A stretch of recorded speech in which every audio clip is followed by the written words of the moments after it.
It was January 2010 when 72-year-old Zola Bliven moved into her Kensard Manor apartment. Just one floor up, Matt Riel, his fiance, and 2 children leased their unit in October. We thought it was a perfect environment, actually. Within days, these 2 separate households shared one very similar problem. I started getting weak, very weak. I actually broke out in a huge rash, and my throat started hurting. What hurt more, they say, was management's unwillingness to help. What we're going to do is raise this up. In search for answers. New Center 16 and Jim Johnson of Osceola-based Mold Finders tested the apartment for just that, mold. Almost miraculously, within an hour of arriving, Can I help you? management decided to show its face via this man, who introduced himself as David Kozak, co-owner of Kensard Manor and more than a dozen other rental properties. Can I help you? Remember, this encounter was by no means planned. You want to explain the mold in that duct for me, though? Nevertheless, we followed Kozak as he examined the air vents in the master bedroom with his cell phone camera in hand. You can go ahead and take a picture of that, too. 2 minutes later, Kozak walked into the second bedroom. While he tried shutting the door in our face, not once did he open his mouth. All right, this is just getting awkward. Can you just please leave, man? The tense interaction later shifted to the hallway, where Kozak balked at the one question we wanted answered. Why does it take till now, sir? We've had residents complaining about this for months, and it takes a news crew to show up for this to happen? Although he wouldn't comment, our test results did. It was bad. It was very bad. Remember that sliding glass door inside the Riel family living room? I suspect this is possibly being mold. Based on our strip test, certified microbiologists at Sanair Technologies Laboratory in Virginia found 2,000 spores of Eucladium, a water-based mold known to be a major allergen. Normally, mold should be equal to outdoor conditions. On this February day, the atmospheric spore count was 0. Then there was our air test, which should always be taken inside a sealed home. However, because the Riels were packing up to move out, their windows have been kept open all afternoon, allowing fresh winter air to dilute the apartment's true mold count. Even so, our test still found more than 2,000 spores, primarily of Aspergillus penicillium, a catalyst behind many allergic reactions. We're going to come out where the furnace is located, and we're going to check the area around the furnace. Finally, there was the utility room, where we took a thick chunk of black insulation. I want to get a piece of this. Ripped directly from the Riel's furnace cover. That is probably the biggest thing that jumped at me when we got this back from the laboratory. After all, our results found 10,000 spores of Cladosporium, a mold with the capability of causing asthma, mycosis, hay fever, and pulmonary emphysema. 10,000 spores.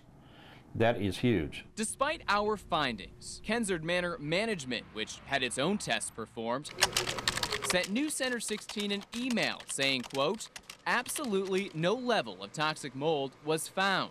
Something Johnson says is absolutely not true. Nobody's going to pull 10,000 spores off a furnace and tell you that it passed. I don't care who it is. And Johnson's right. We obtained Kensard Manor's independent test results from the St. Joe County Health Department. Although management said it found no mold, the very paperwork it received identified 1,900 spores of 10 various fungi found in the Riel apartment. So New Center 16 drove to Chesterton, where Kensard Manor's parent company, MS Sandpiper Apartments LLC, is based. We wanted to ask why company leaders lied to us about their mold findings while showing no desire to fix the issue. But the blinds were shut, every door locked. We went home without an answer. Now it's not my opinion anymore, or your opinion, or the tenant's opinion. This is factual. This is what they're dealing with. We try to keep everybody's opinion out of it and keep everything on factual. And that's what we have here. Facts that will hopefully help clear the air. There's just no excuse for that. When nothing else would. You can't consider this suitable. Not for anybody. Not with that stuff all over. It's kind of ridiculous. It's ridiculous.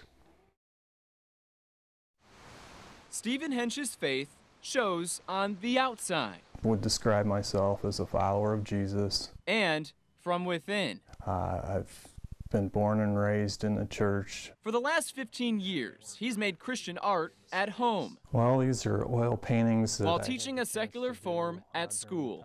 I was very uncomfortable. 11-year-old Caitlin Merkline goes to Mary Feeser Elementary. She was Mr. Hensch's last student. And then he started talking about making love, and Valentine's Day is all about that. It was a crash course in anatomy during a class meant for art. Had you ever heard about making love before? No. I was infuriated. I was absolutely infuriated. Anna Merkline is Caitlin's mom. Everything is age appropriate, and I've taken great pride in having that. And then to have her go to school and have it shattered by an art teacher, it really, really floors me. I just said, like something going into something. And I may have used my hand with my finger just to show, because it's something going into something. For now, his teaching life sits in a box on the living room floor with a renewed hope, he says, coming from above. It just brings you closer to Jesus, because that's what happened with him. He got accused wrongly and was treated horribly and mocked. I don't understand his mindset. I don't understand what he felt he was doing. It did no good to teach an 11-year-old kid these words. It did no good to offer to show them pictures. It did absolutely no good.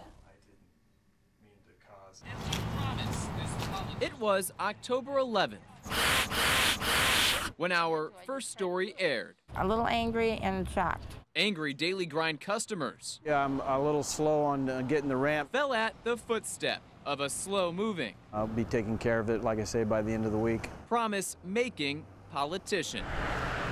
Now, a little more. More than a little. Then 35 days. The sooner, the better. Later. No, there's no way to really lift her up. A seemingly empty promise rebruised. So you're going to have it done in 4 days, and here we're going on a month and a half, almost. Hello. The concept was no laughing matter. It just clarifies how we need a ramp out here. Outside the shop, Monday night.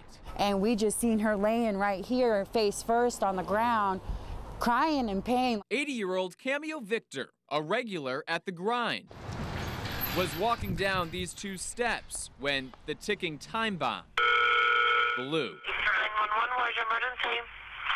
We just had an elder lady fall in front of Daily Grind, Dr. Belka. She fell down the stairs walking out of Daily Grind, smacked her face, and she hit her face on the cement.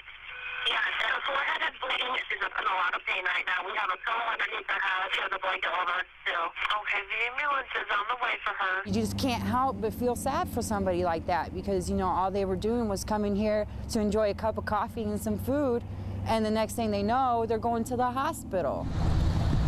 The saga began last November when Elkhart gave Councilman Osborne a grant to restore the facade of his historic green block building. That resulted in 2 steps coming up to the coffee shop now. The steps replaced a decrepit ramp built before the Great Depression ever hit. The wood and everything had rotted through the years and was getting ready to collapse. Councilman Osborne says the city promised him money to install new sidewalks in front of the green block, but the money never came through. The sidewalk never installed, making it near impossible to have a ramp put in place. I had told all the tenants that it was coming and everybody was looking forward to it, and they simply ran out of money. Money Councilman Osborne says he's had to foot himself, spending hundreds to further repair hollow cavities below the sidewalk. That's something that just got done about a week and a half ago. Tack on an invoice from a local construction company, which shows he's paying more than $4 grand to reinstall a permanent ramp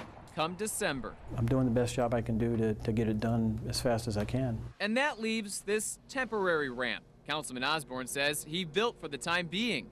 Only problem, he never told the Daily Grind it existed. Primarily because I didn't think that they would be willing to put it out.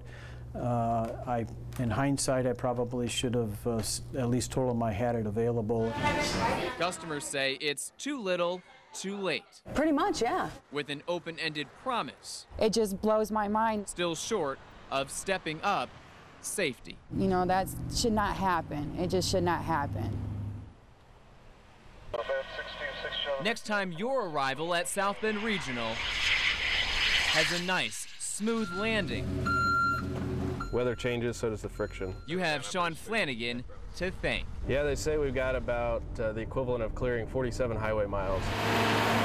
His friends drive snowplows. You know, a little kid would love to just come out and drive around in a pickup truck. While Sean sits behind the wheel of this Ford F-250. So we have to get the Bowmonk decelerometer all set up. Ready for whiplash. And to do that, we have to arm it. It's all to test this unplowed taxiway. We definitely go above and beyond what the minimum is. At 20 miles an hour. This takes a reading off of that. On that reading, you got a 24. Not an ideal number, so we stop again. And again. To meet FAA requirements of 9 checks per runway every 2 hours. We've got a finite amount of runway. We've got about 8,400 feet of runway here, and they need to be able to stop before they end.